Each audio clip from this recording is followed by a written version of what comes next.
Hello, welcome to Garibaldi Red as we look forward to the biggest game for Nottingham Forest in 23 years, with the Reds taking on Huddersfield Town in the playoff final at Wembley.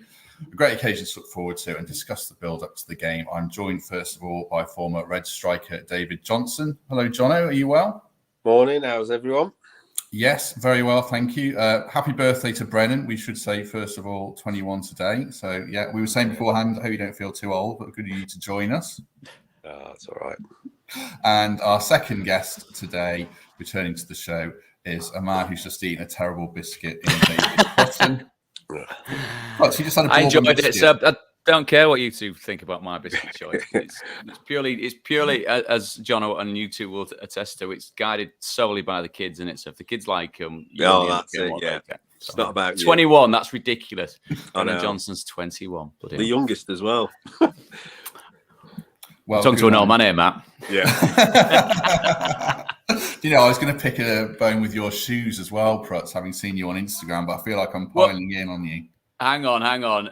A picture that I put on Instagram of some shoes. Are they your shoes? They're absolutely not my shoes. No chance. David God would not wear shoes like that. A, they're probably too expensive, and John knows how tight I am. And B, they're not even a great conversation piece with the man in question who didn't give a flying whatever we thought about his shoes and wore them with real kind of pride and confidence. So fair play. Whose shoes were they? We should start this podcast soon, but whose shoes were they? There's a reporter for Sky Sports called Mark McAdam. Does a lot of work down on the South Coast. They were his shoes. Wow, he must have a few quid. That must be the case. Yeah, mine are all freebies, but he must have some cash, They were lively. It's even hard to describe them. Some kind of weapons on them, spikes or something. I just presume before. Yeah, let's get onto the football and stuff. But I just presume they were from a specialist shop, if you know what I mean. That's what I thought. I didn't know how to word it on this. They sort of are.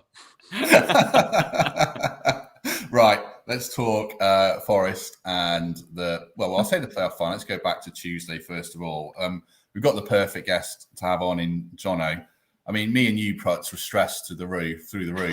Jono, watching in the stands with flashbacks of 2003 going through your head, no doubt, and your boy on the penalty spot to take one in the shootout. How was that for you? See, I was all right then. When they got into extra time, Sheffield United had ran out of steam and they didn't make any of the substitutions, and Forest gradually grew into extra time and started creating some chances. When we got to penalties, I just thought that Bryce had played so well, and he'd got to the stage where I know how hard Forest had worked on penalties, to the details of where they wanted Sheffield United to stand, where they wanted the players to stand, and who was taking them. They'd practiced for weeks and weeks and weeks, and they got it off to a tee. Because the manager, no one stone unturned, had worked so hard of where the positioning was, and he'd worked on the penalties. Even the players who were taking the penalties had worked on other goalkeepers where they were diving. So everything had been put into place. And luckily enough, the players that were going to take the penalty were all on the field. So they had a lot of confidence. And it looked that way when they went in them. And, we were luckily it was a home game. So, it didn't surprise me. And, Bryce was unbelievable. Mm-hmm. Did you have a word with Brendan about his penalty? As a striker, are you tempted as his dad as well? Or did you stay well out of that? Not at all. He's taken penalties ever since he's been at Forest. And there's always a pecking order. And Grabs is the captain and he takes penalties. And then we probably have the best penalty taker in the UK in Lyle. And he's the penalty taker when he's available. So Brennan's always had to wait behind. And, fortunate for him, they both weren't available. So he was always confident in taking penalties. And it was, for me, how good your goalkeeper is, because you one-on-one, you shouldn't miss, but the occasion takes over. And, I think that Forest were excellent in them. Yeah, I mean, Prutz, I found work as a useful distraction, and you probably had the same on Sky. But how were you watching it? Were you as confident as Jono they were going to win that penalty shootout? I must admit, I wasn't really, but they did. I think when you saw the approach of Brees, and we've talked about him a lot, haven't we, over the course of the season, with regards to being first choice, and perhaps when we'd seen him drop out the side, and he's had a couple of little bits and bobs to work through. And I think that's probably stood him in good stead mentally and emotionally for doing something like this. The 2 key saves in the game in general play, I thought probably set him up for the penalty shootout. And he's got a demeanour, he's got a way of approaching a football match. Well, we spoke about after the Derby game where he ran 40 yards to come and give his feedback on Ravel Morrison getting sent off, which obviously is needed from a goalkeeper. That's nothing to do with anything that's going on the bit. But that sense of showmanship isn't the word. There's a performative element of what he does. And he did absolutely that. And I've never seen a goalkeeper dominate a penalty shootout from that.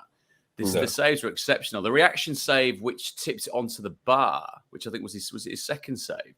Yeah. I mean, there's an element where you're going, it's been hit down the middle and it's hit the goalkeeper. It's not. It's just an unbelievable reaction save to be able to get your hand up that quickly and have a strong wrist enough to push it up and away from goal.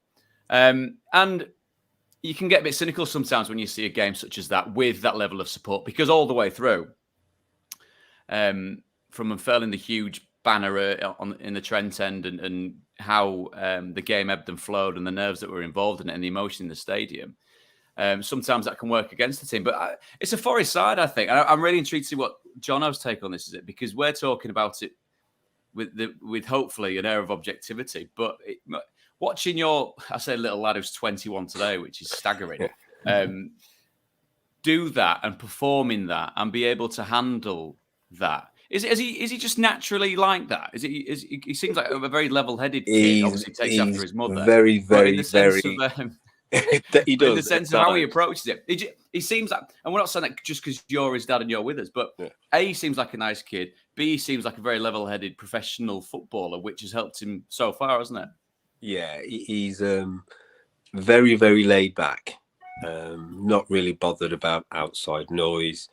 I think the way they get brought up in the Forest Academy, you also have to be good people, first of all.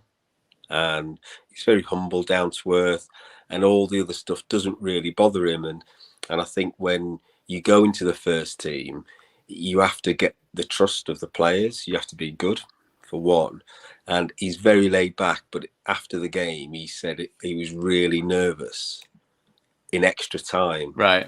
But when he got to penalties, he was fine. Because if you would have said to somebody who was a neutral, about Bryce Hammer, he's unbelievable. But until you actually read what he put on the water bottle, that's not luck.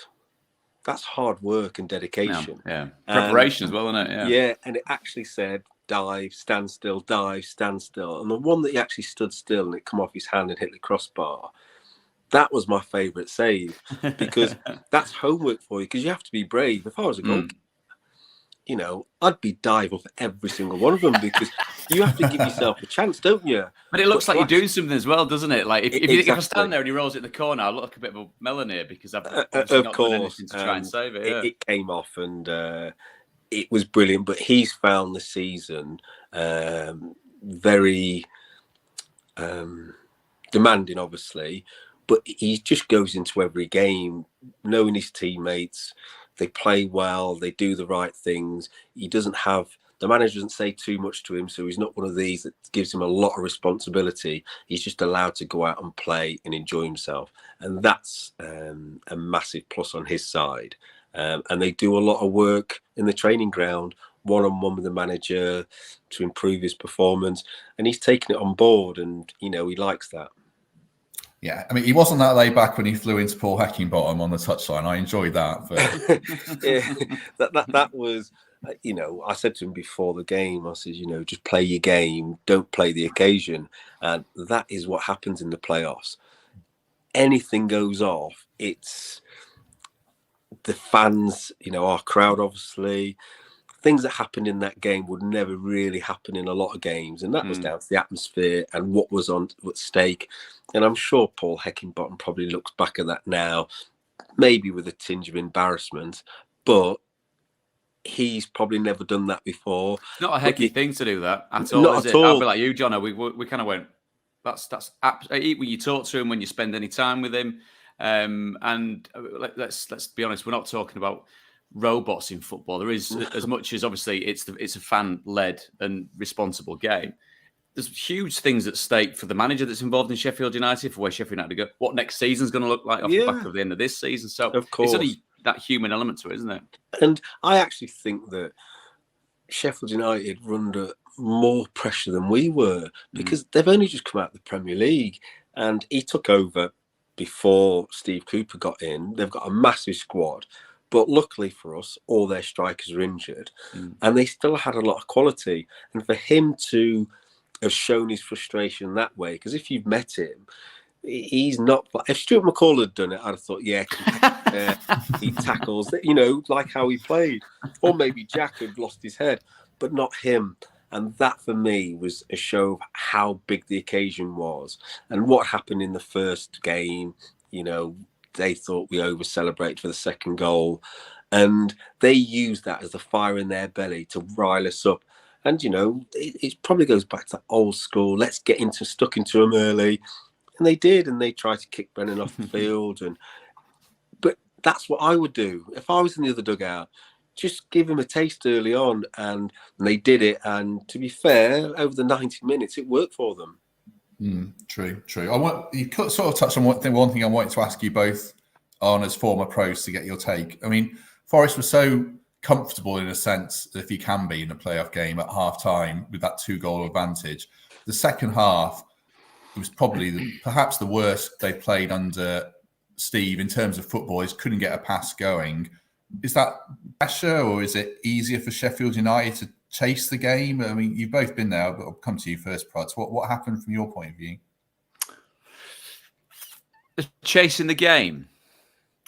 Because you're free, aren't you? I suppose if you're Sheffield United, you've got to attack. Forest. There is an element of that, because we were talking about it before. But being able to do that, but also realizing what a great strength of this Forest side is, which is ridiculous pace on the counter attack, means that if you do go too gung ho, then you've got opportunities afforded to the opposition to really kill the game off. And as you said about the first leg, there were so many.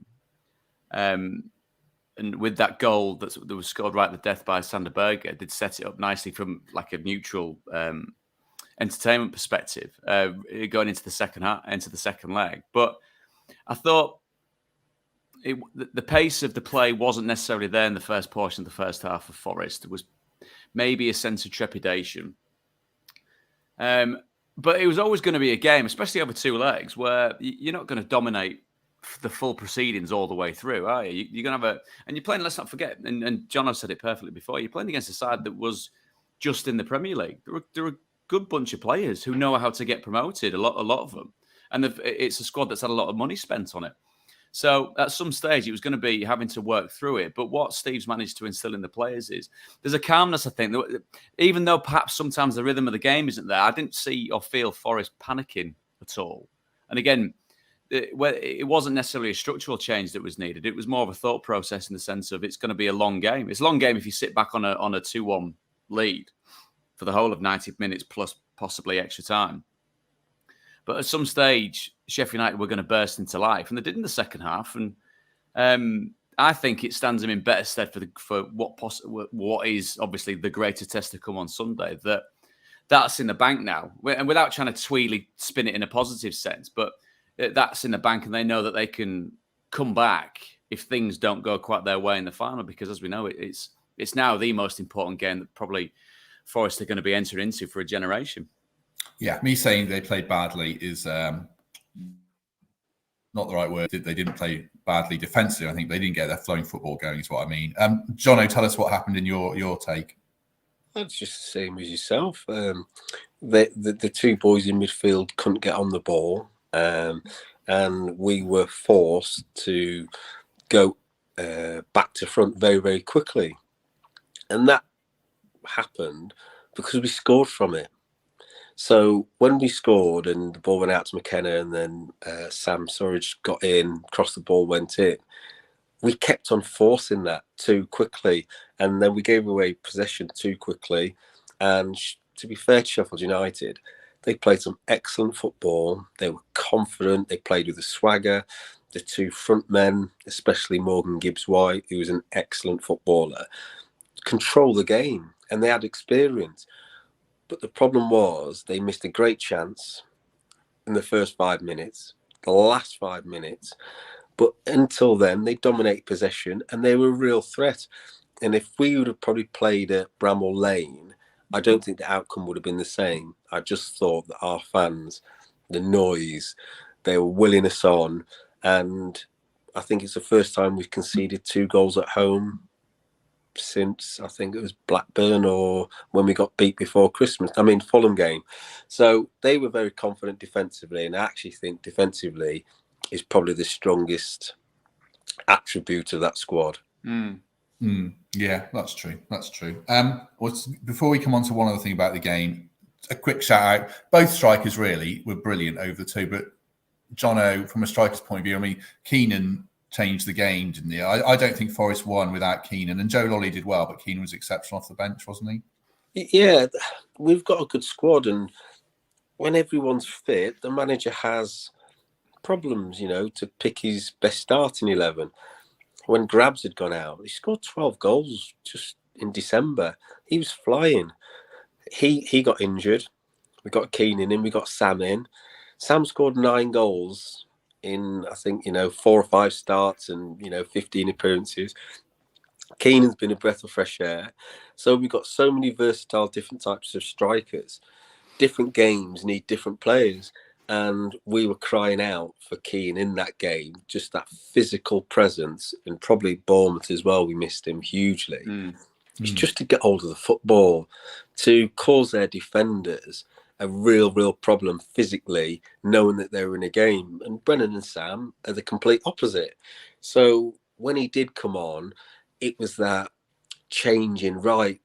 The back 3 can now get further up the field. We can actually get a few more passes in. And when he came on, that's what happened. And that's when I believed when we came into, extra time, his pace and power was always going to cause problems. And some of the clips of him bouncing off 3 or 4 players and rolling through, that's him at his best. So when he's on it, Forest are a completely different side. So, putting John on the spot a bit if I ask him who should start, but Marlon Harewood last week was adamant Keenan should start in the final. I mean, does it matter who starts? There's 2 ways to look at it, isn't there? Who would you go with? Well, I think, given again what John was saying there, you've got 2 players there that do distinctly different things, but in similar positions.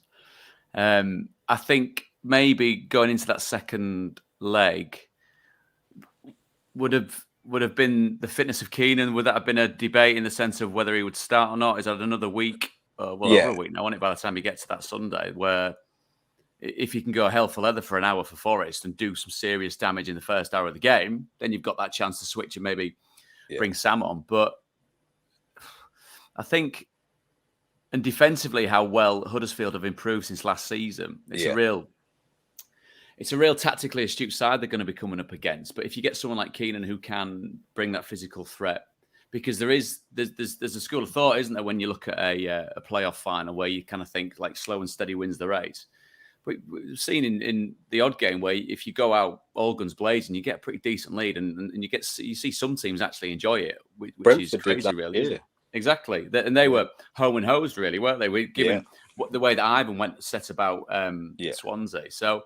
Maybe there is an element of that. Maybe you look at what Steve was involved, and maybe he sees an element of that as well, knowing that could be the way that a playoff final pans out. But what I've been with Sam, you get the feeling that he was making it for a bit of lost time, as Keenan was as well. But what I've really enjoyed about watching Keenan is, yes, he's obviously very physically strong and very capable, but it's close control, and the way he manipulates a football is a joy to watch, really. And that does bring an added silkiness to the kind of steel that he's got as well. So between the 2 of them, I mean, if you're asking me who would start, and obviously my knowledge of how to put this team together is paling in comparison to what Steve Cooper can do. But I'd like to see Keenan give it a blast, even though Sam deserves a starting berth. If you get Keenan up front and he blows apart the playoff final, it'll be a joy to watch. Yeah.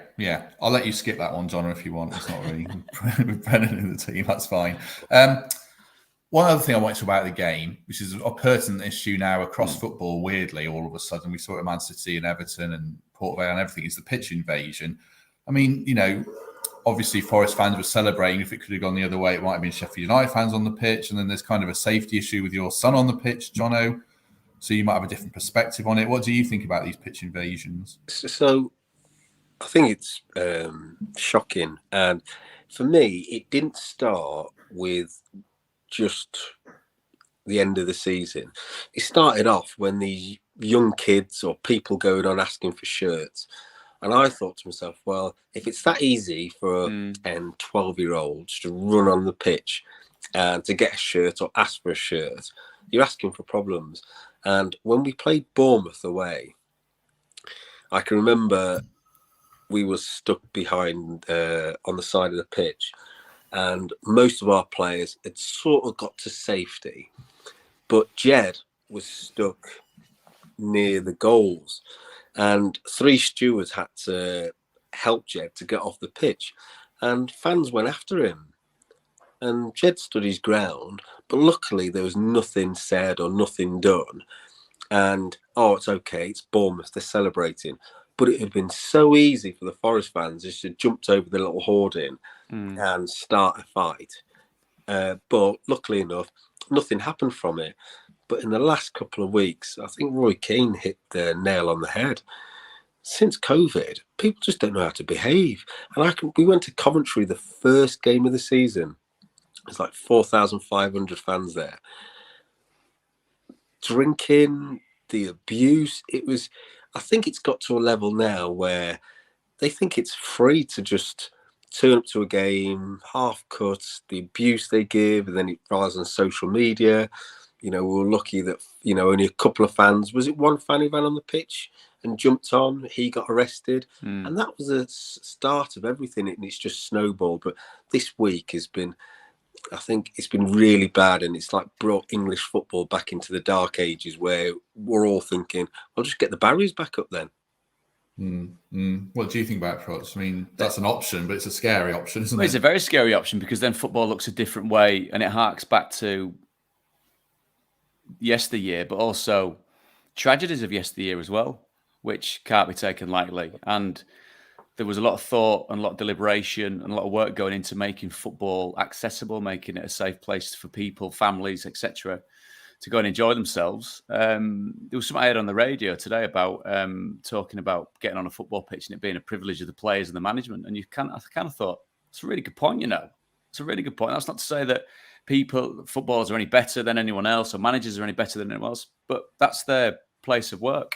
It's a place of worship for fans, and I totally get that. There's decades worth of history piled into the City ground, and it's watched average footballers like me. It's watched superb footballers like Jono, and it's watched people conquer Europe, and it's watched teams get into the Premier League, and it's done all of that type of stuff. But it fundamentally boils down to that kind of really tribal nature of what football is, and it's funny, and it's all variations on the same type of theme. So as we're doing this on Facebook, and there's a fella called Maurizio that I'm going to talk about it because he's been trying. Can you read the comments? I didn't know you could read. Of course, can. You know me. Okay. You know me. I actively enjoy that type of stuff. And his take on what we do with Sky is that we're incredibly biased against Forest. Now, this is me not dialing Maurizio's opinion down, but I hear that off nearly every single different denomination of fan, regardless of who they support. Why are you nice about these? Why are you nice about these? But we couldn't have been horrible about every single team across the 72 in the EFL. I mean, that's some going to hate everybody at the same time, isn't it? But that ability to love your team, unquestionably, is what makes football so very, very special. Now, when we get the point of people coming onto the pitch, it's tough because we were watching it, obviously, at the City ground on our platform, and it reminds you of games that you would have watched when you were a kid. It reminds you of watching kind of South American football with ticker tape and the celebrations and the emotion and everything, the passion that makes football what it is. Because if no one gave a flying about football, we wouldn't be sat here talking. We wouldn't have been able to do it as a job. And then it would have been a completely different industry. But it's trying to make sense of the senseless. Yeah. Someone running on and headbutting Billy Sharp. And I was trying to ask Michael Dawson about it. And got halfway through a sentence saying there's no place for it on a football. There's no place for that anywhere ever at all. Like, exactly. I mean, in an actual battle, in an actual war on the front line, possibly. Anywhere else, it doesn't make. And the reaction from Forest fans, I thought, because of the donating to the charity of Billy's choosing, I think as a gesture is a superb gesture, because that's them categorically saying he does not belong to us. He is not a Forest fan. He is not a Nottingham Forest supporter. Whatever that is nothing to do with what happens in here. So you're watching that and watching on social media, seeing the pictures of families and sons and fathers and daughters and mothers and everyone enjoying what that is and how close and what this could possibly mean, I think is an unbelievable thing to share, because as Jono says, we spent a portion of time which we never envisaged away from each other, away from loved ones, away from people that we connect with. So it's tough, because there is a fine line, and you understand the celebration, you absolutely, because otherwise, if football's all about being reserved and all about it just being results game, then it doesn't feel the same way. But if you can't share it, then it makes that collective love of the game so much more diminished. As for the people that run on and go, whether it's opposition fans, opposition players, no thanks. No, you're not welcome in football. Don't care if we never see your type again. I think that's pretty straightforward. But watching it as we did as people that were working on it, and I was thinking about this before he came on to ask John about that. Your little boys in that. What if it is? And I'm not using Sheffield United as an example of from their fan base point of view, but if that second leg is at Bramall Lane, Forest lose that second leg, Forest get knocked out, people are over the boardings. You're sat there as a dad, not as a football fan. You're thinking, well, my little lad's going to get something's going to happen here, which could potentially be very disastrous. So when they played in the FA Cup, obviously we had that crazy, was it 30 minutes of, we were 3-0 up, and Joe Worrell had just scored, and I saw somebody running on, and I thought initially it's a Forest fan because he jumped over the ball and wanted to celebrate. And then when I saw what happened, and then Brennan ripping the boy's shirt off, I started panicking, thinking, what's happened there? And because we were in the crowd, we never knew what had happened. Is your reaction to try and get down to hell? He was. If it would have been probably a bit closer, but if it had been on our side and somebody, I would have jumped over, because he could have had a knife on him for all I knew. And when you get back, so after the game, the police had phoned and he had to then go down to do a statement and said, what did the bloke look like? And Brennan was going, well, it's all on TV media. You know what he looks like. And what happened? He just said he came on, took a punch at Keenan, of all people, caught Brennan on the shoulder. I do not blame the stewards, but he came out the away end to run on, and he probably got 20, 30 yards up the field, and everyone just stood still. And I think it was a big shock, but you only start worrying afterwards. So when Bournemouth happened, that's when I start worrying about stuff like that, because for me, you should be able to celebrate. But if they tell you, don't come on the pitch, the players are going to come back out on, and then we can celebrate together.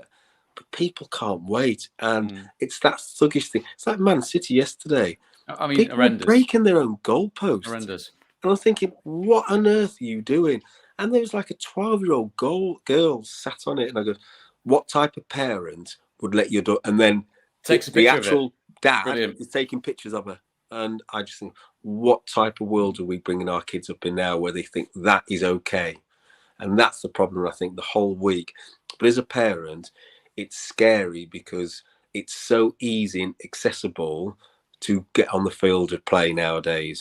And if we have to have a barrier that goes up 5 minutes before the end of the games, it's still not going to stop it, because you can still run on. And referees, and luckily no one's ever ran on and tried to tap one of those in over here.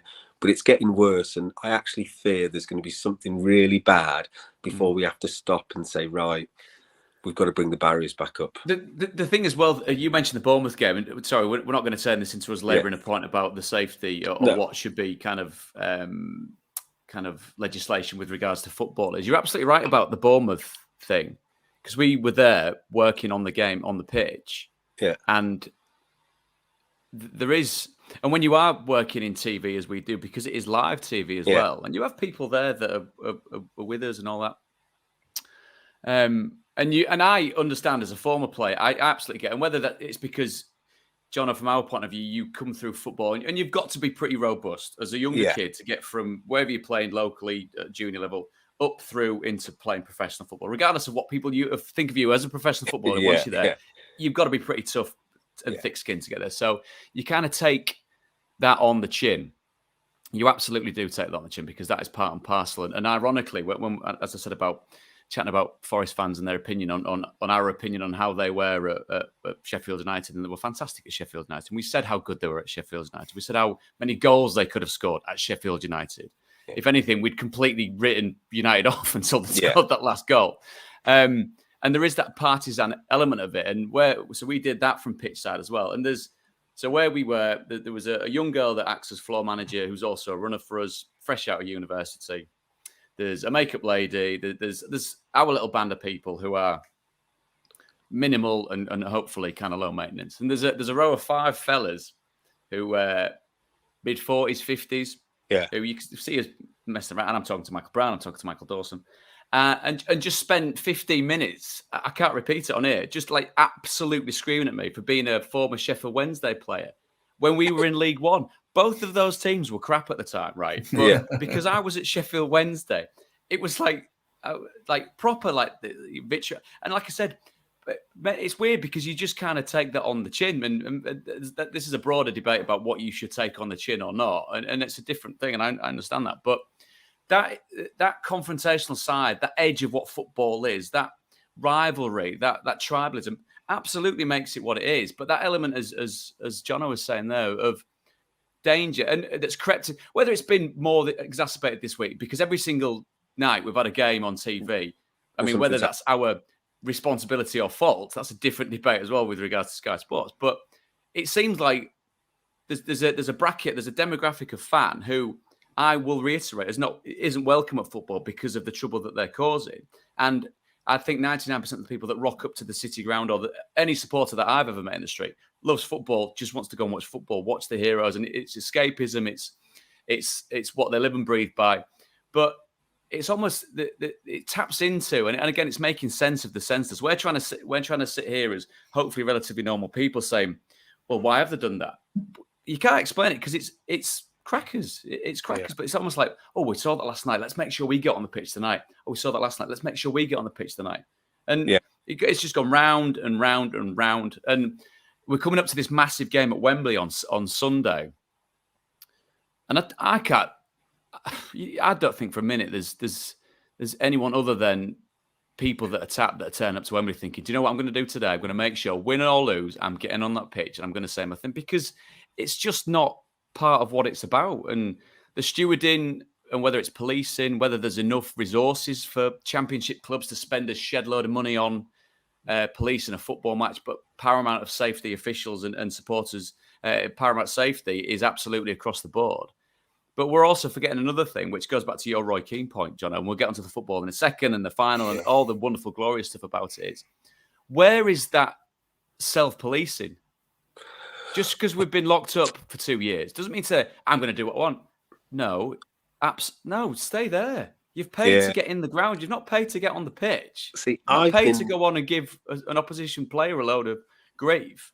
That's your role in this theatre, is to be part of what makes the sound and the noise and the colour, nothing else. Yeah, and I think I've been really lucky this year. And, I'll say this now. I'm not a Nottingham Forest fan as such. I haven't travelled and watched them over the last 10 years or 15 years, 20 years since I played. I watched my son because I'm a fan, and he's an employee of Nottingham Forest and he's been there since he's 8, and it's so nice having my son play for the same team. So when I go to away games, there's my wife and we go together.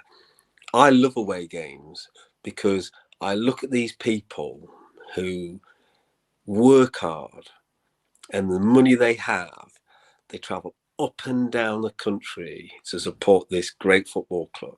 And I admire every single one. And I've met some unbelievable people from 70, 80-year-olds to 20s. And it's all like the same crowd. But in certain games, Bournemouth, for one, there's that old hooligan mentality. People who got tickets turned up, wouldn't sit in their seat, spoiling it for everyone else. And as the season's got on, and we've obviously really kicked on, Peterborough away, we'd sold 4,500 tickets. 2,000 of those were the hooligans that had come back again.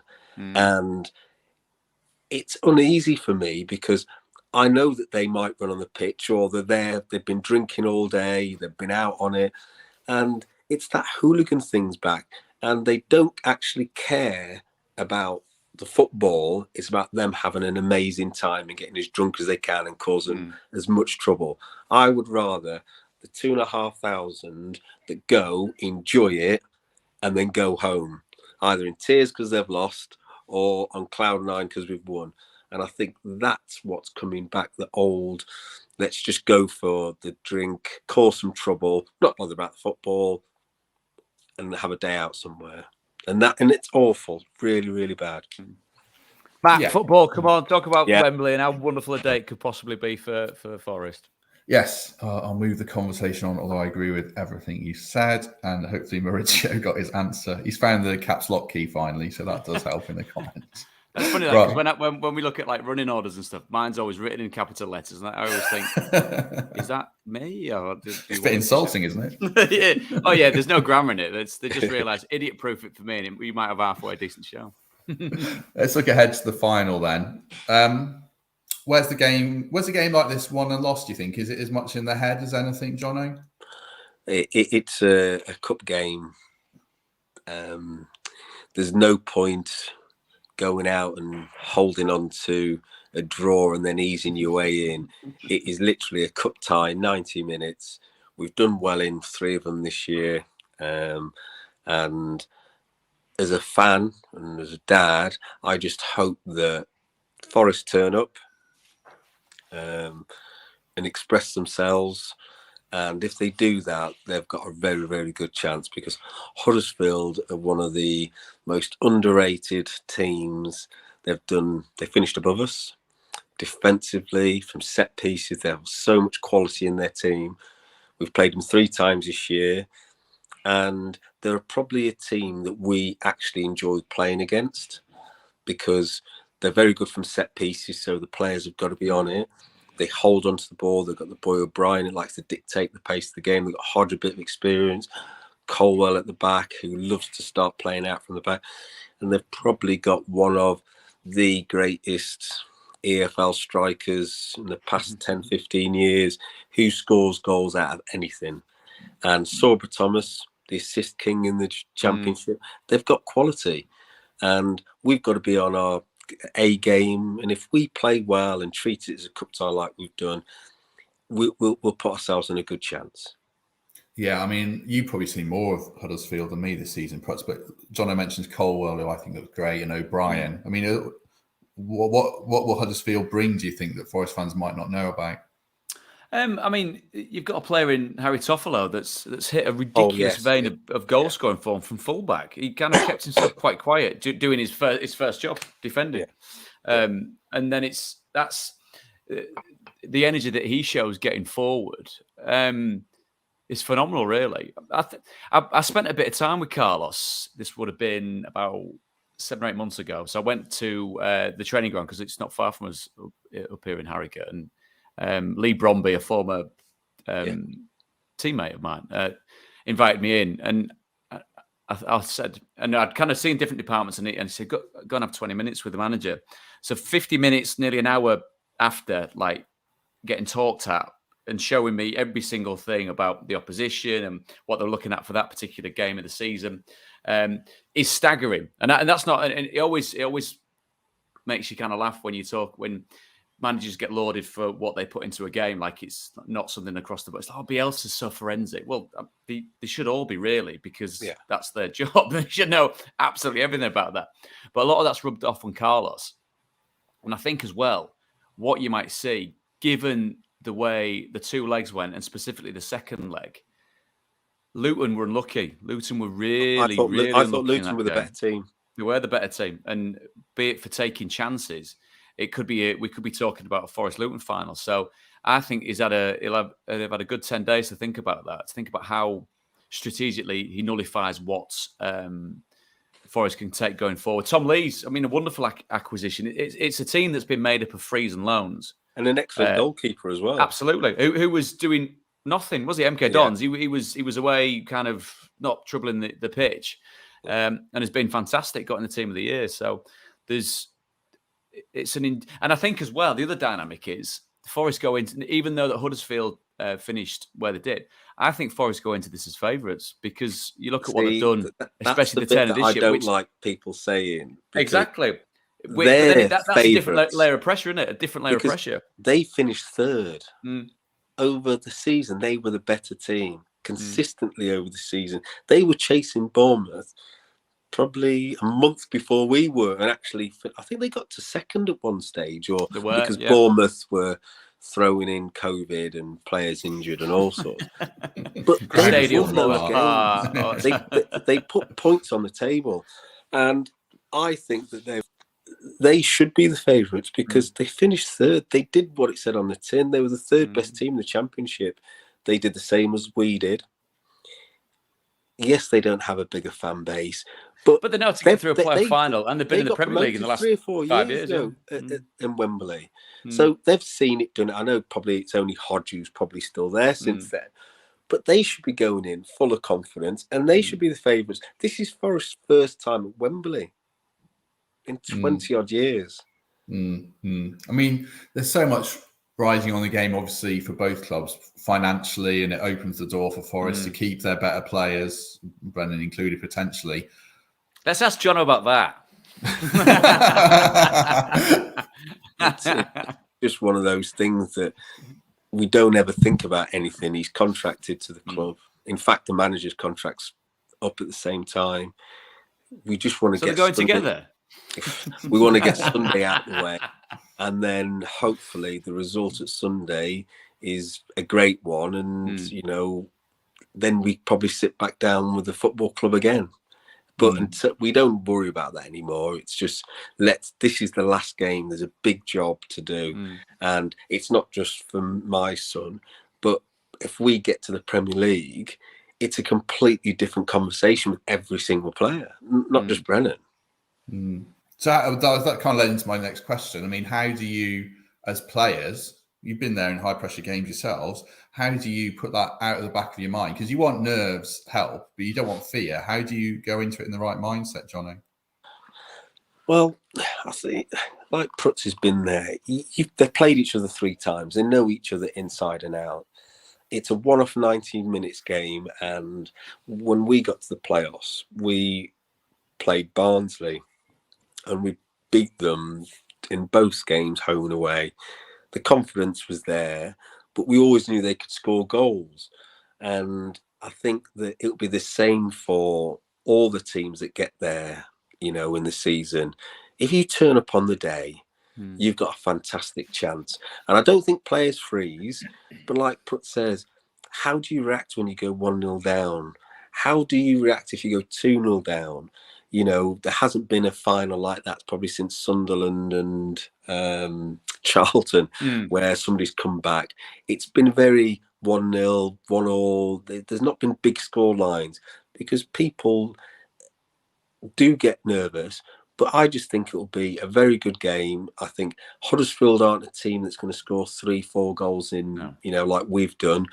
They keep clean sheets. We try and keep as many clean sheets. I think 1 goal might see it. What about you, Prutz? You've had highs and lows on the pitch where your head has gone, hasn't it? How do you stop that? Exactly. And that's I suppose that's what separates a very top professional footballer from other professional footballers who are then separated from people that don't do it as a living, is being able to manage that expectation to play that very boring saying about playing the game, not the occasion. I was at Sunderland Wickham on Saturday, and that's what Sunderland did. A goal at that time really does help ease the nerves. Yeah. there was the odd chance for Wickham, which on another day it goes in and it changes the makeup of the game. But I spoke to Gareth Ainsworth afterwards, and Gaz is a lovely fella and a fantastic manager. Gave him a big hug, but he said to me the better team won. The better team that dealt with the situation won. Yeah. And speaking to Alex Neil before the game, very measured. Still the element, though, of knowing that it's not a great day out if you don't end up being the team that wins. And having had a taste of a League One final with Leeds, where we turned up. So we'd gone down the day before. We stayed over and we got to Wembley. That kind of traditional hour and a half, 2 hours before kickoff. And the Leeds end was full. Absolutely chock-a-block. And even spilling over into where the Donny fans were. And the Donny fans were there. And I don't think it's disrespectful or inaccurate to say that the fan bases of the two there is a size discrepancy. I think we all know that. Yeah. But the difference was in the players on the pitch. They turned up, performed, and won. We turned up, didn't perform, didn't win. And you make it sound really straightforward now, and how straightforward it is of what's needed. Steve Cooper knows that he's got a set of players that he can rely on. They've played in some big games. They've outperformed Premier League teams. They've dealt with the atmosphere at the City Ground, which even Steve said, didn't he? Was it the first home game? Second home game where he was getting ready, and then as Mull of Kintyre belted out, even he kind of was shaken out of where he was and just got lost in the moment, and then almost said he had to snap himself back into thinking, "Oh Christ, no, I'm the manager now, and I'm not listening to that anymore. I need to concentrate on what's on the pitch." So there's going to be an element of that, because the atmosphere will be unbelievable. Given out that Forest have never seen the new Wembley, have they? That's ridiculous. No. They've not been in the Premier League in a generation. So there's so much riding on it. But for those young players like Brennan, like Jed, there's all the players such as Steve Cook and Joe Worrell. I mean, what it must mean to Joe Worrell going into this game boxes my head, because he did a speech. I'll tell you this. They did a speech to all the players, and it was Joe, Yatesy and Brennan, and the manager got them up and was just saying, "Listen, you're Nottingham. This is what it actually means to these boys." And Joe got up, and Joe was that emotional, started crying, and he was just saying, "You don't understand how much it means to me, my family, the people I went to school with, Jane, the people who live here, work here." And it went through the whole team. And if you don't have people like that in your football club, they don't understand. You're an employee. It's just another job, and it means the world to those. But for other players as well, this is the chance for them to get to the big time, to have those FA Cup games every week. Absolutely life-changing. And you do need a core of homegrown players, and they have got that. And I think they're the ones that will probably carry a lot of burden, but with a lot of pride as well, and will just go out and hopefully perform in the day. But that's the real test now, isn't it? Because we talk about it and around it, and all the media speculation, and I'm sure, and again, from anyone that's watching the game on TV, we're straying into David Johnson TV territory here, because before, once Brennan's playing, the director gets on the phone and says, "Do you know where Jono's sitting?" I said, "Give me a minute, I'll go and find out where he's sat." And it's me stood in the crowd, trying to count across. I think he's in row J with 10 of the people over there. But that's everything around it. But the most important thing that happens on the pitch on Sunday, in order, the two most important things is result then performance. Yeah. If it's horrible, if it's scrappy, if it's and this is meant with no disrespect to Huddersfield Town, they went up through the playoffs with a negative goal difference, with the last penalty kick of a penalty shootout in the playoff final, which that transformed that football club. No one cares how they got there. The fact that they got up and got into the Premier League, that's the most important thing. It'd be wonderful if you're a Forest fan and you're watching it and it's the beautiful game. You know what I mean? Jono's watching on as Brennan puts his third in and all that type of stuff.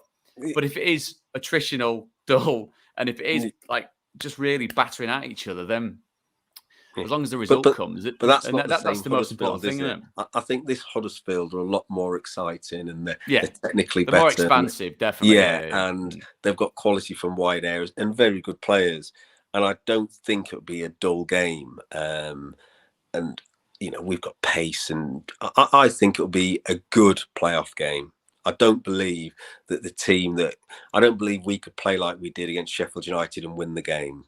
I think that they're better than that. And I think it'd be a really intriguing game where I think there will be goals, but it will just be separated by one, lapse of concentration. I'd love it if we won 3 or 4-0, but it ain't going to happen. Cooper's unbelievable manager. I mean, when was that speech then, Jono, from Worrell? Was that before the second leg? I think that speech was a couple of weeks ago, before Bournemouth, I think it was. Yeah. So before that, he got, all the parents himself, all the parents to write a message.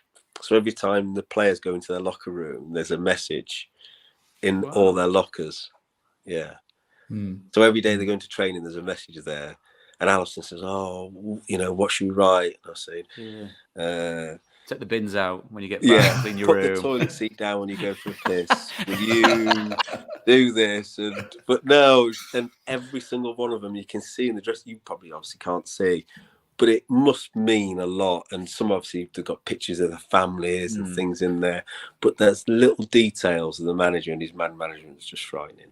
But he got a sense. He actively, I think we were discussing this, Matt, before. He actively went out of his way to go and embrace everything about it. We were down, weren't we, chatting, and we'd seen him in the car park afterwards. He was off to go and watch a U team game. I can't remember where he was going, but he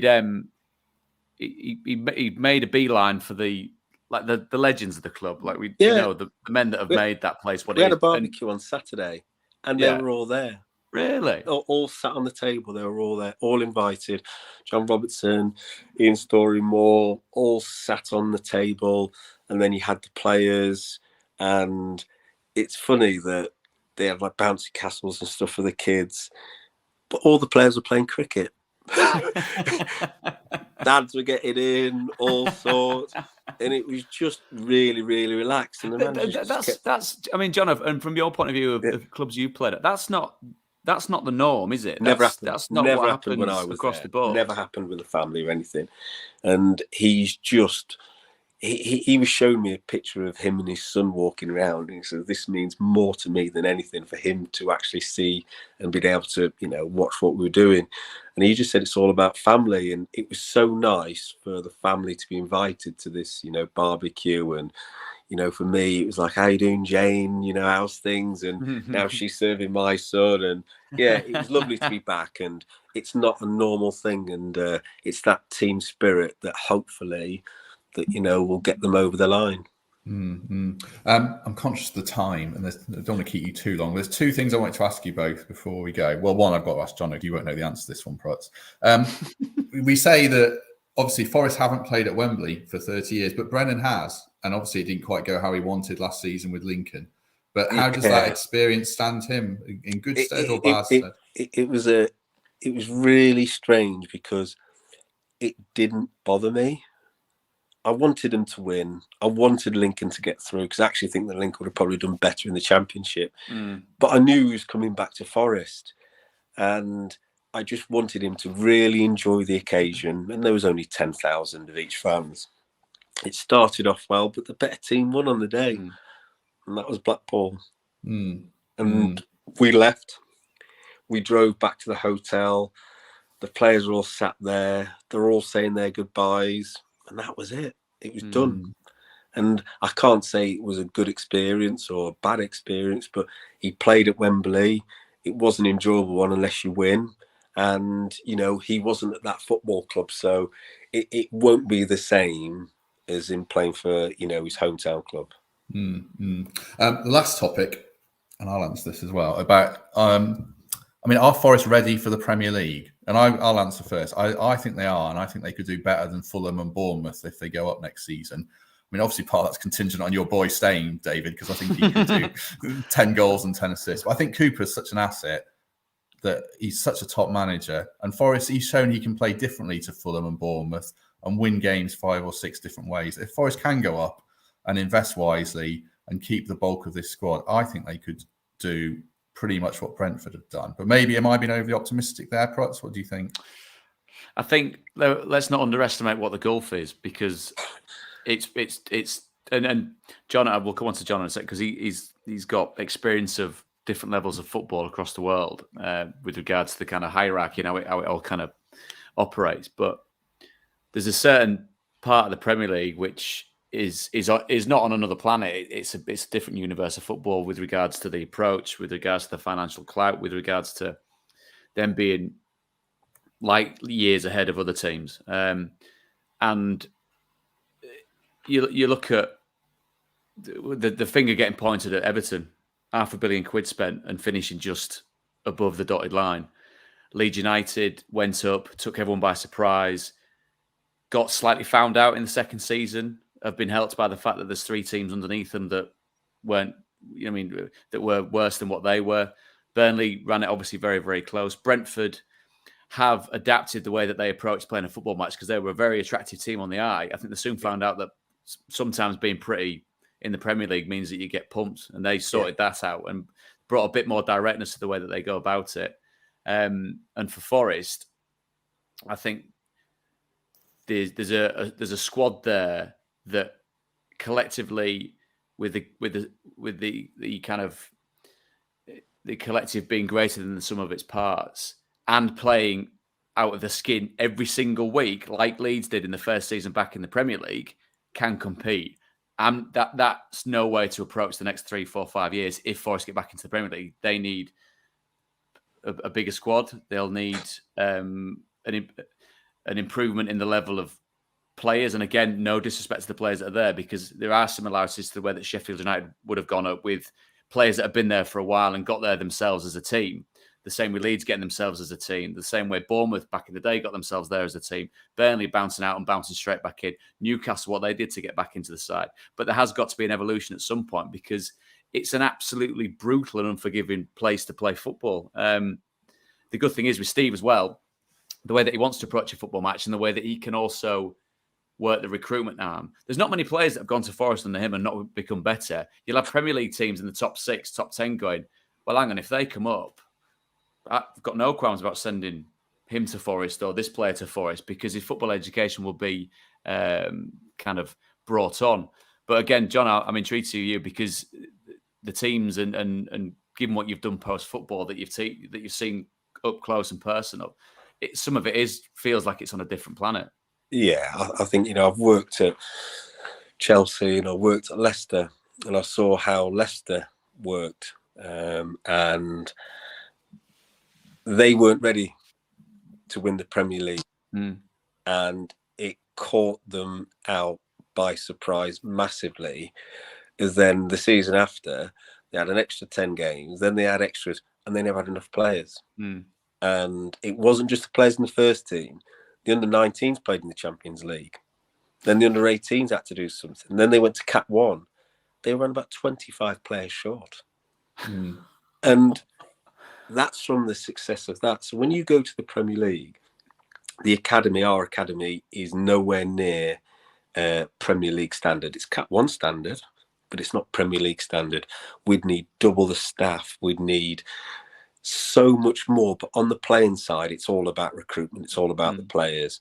And unfortunately, a lot of our core players who've made a huge impact this year aren't actually our players. Yeah, that's another thing. So you either have to spend your budget getting those back in, or thinking to yourself, can I get better value for money? And then it's going to be a year of bedding in how the players go to a league that's so unforgiving, it's frightening. So then the squad has to be improved. And I believe the bottom 3 and where Forest are now is actually quite close. I believe if we played Norwich tomorrow, I think we'd give them a massive game, and I fancy us beating. But when then you go from 4th and 5th to bottom, you go, got Everton, wow. And then you go Burnley, Leeds, tough game. We played them. We've always had good results. And then you think you get Southamptons and you Brentford, and you go, well, we've got to compete in that little tiny league. And that is a huge jump. And that's where I feel that you get less games in the Premier League as well. You don't get 40-odd games to stay in the league. You get 30-something. And that's where I think, like Prutton says, it's a massive jump. And when you lose in the Premier League and then you go, oh, it's all right, we're at home against Man City, all right, we'll give them 2 miss. Yeah. Oh, somebody else jumps. There's no hiding place. And then the pressure from the outside in, how the players cope, and Sky have been unbelievable. But there's Monday night football. Brendan can switch the TV off after 9 o'clock on a Saturday, and it's forgotten about. And then the next game's on a Tuesday. You can't do that in the Premier League. The pressure from all around is huge.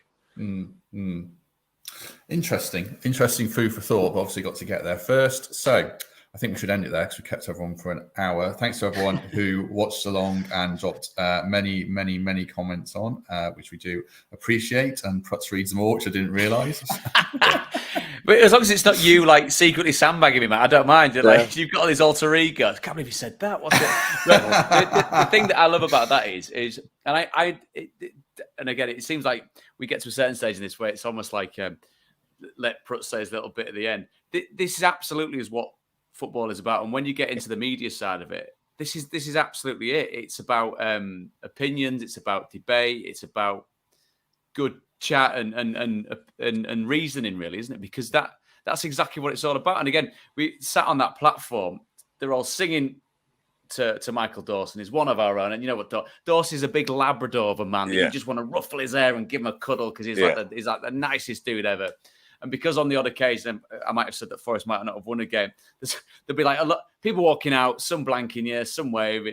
You get the very forceful opinion, which you're hoping doesn't get picked up on the mic and all that type. But you understand it's all a part of that, and it's the partisan nature of what football is. And you don't get the passion, you don't get the pride, you don't get the wonderful sense of community and goosebumps without people genuinely giving a proper what's it about their team, and that's what you love about it. And again, and John will know all about it as much as I do. He was always quite robust as well when it came to taking opinion and giving opinion. I remember we had a chat about you being on loan at Millwall, and even the home fans, you kind of going, "You do know I'm playing for you, don't you?" Just to clarify that's what, but that's a different thing altogether. But no, it's just a great game that I'm looking forward to, and it's going to make one hell of a noise. There'll be about 90,000 people there on Sunday. What a phenomenal place to finish the season. And if they finish it in the right way, then more power to them. Yeah. I've never been. I can't wait. I said I'll only go and watch Forest at Wembley. I'm not that bothered about England. But... So you've got tickets, Matt, have you? You did get them off Jono. As you said, you pressed it in for him, the free one. Well, I hope I haven't got to. I hope I've got a press pass. I've applied and haven't heard back yet. It's nice. The press room in there. The food's nice. I was shivering a kite on yeah. So how many ticket requests have you had, Johnny? 2,000, 3,000? Usually my wife sorts the tickets out, but obviously they're Brennan's tickets, they're not ours. So if Brennan wants his mates to go, there you go. And that's the end of the story. So he has the tickets and he decides which ones are going, and then we usually have sort the rest out. But it's just been ridiculous, people who I thought were mates and I hadn't spoke to in years. And I'm just going, seriously? Before you go, John, does Brennan still live at home? Yeah. He's just gone out for his breakfast. Presumably he pays board. You do charge him on a weekly basis for his washing and his iron? No. What? Because what had happened was when the girls were here, it was the same with them. If one paid, they all paid. So they all agreed, no, none of us will pay. That's how soft the one was. So no. John, and because when I texted Alison the other day after seeing her at the game, and she sent a picture back with Brennan like just leaning against her on the sofa, and I was thinking, he still lives at home, doesn't he? That's 21 years old. Yeah, I'm trying to get mine out by 60. What do you do? Like, come on, tap it on the watch. Come on, the girls have just moved. And one lives, 2 streets away, and the other one lives there. They still come in every day and say, "What's for tea?" or, "Mum, can you do me washing?" And I think so. What, you got your own key? Why you got our key for? Give me it back. Give me the. That's it. You go on. Give me the key back. Go on. See you. Bye. Yeah. You're never free, Jono. You're never free. Never. Sorry. Right. Really appreciate that for everyone who watched along. Jono, Prutz, very much enjoyed it. If you did enjoy it, do like and subscribe.